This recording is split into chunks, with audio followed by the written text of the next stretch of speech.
ప్రభువైన యేసుక్రీస్తు వారి పరిశుద్ధ నామంలో అందరికీ శుభోదయం.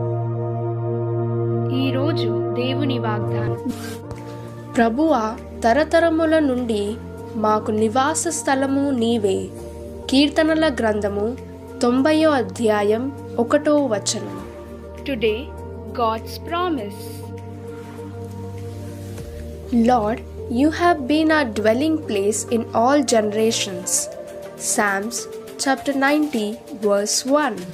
आज परमेश्वर का वादा. हे प्रभु, तू पीढ़ी से पीढ़ी तक हमारे लिए दाम बना है. भजन संहिता 90వ అధ్యాయం 1వ వచనం. తండ్రి కుమార పరిశుద్ధాత్మ నామమున ఈ దినపు వాగ్దానం మీ పట్ల నెరవేరును గాక. ఆమేన్, ఆమేన్, ఆమేన్. God bless you. God be with you all.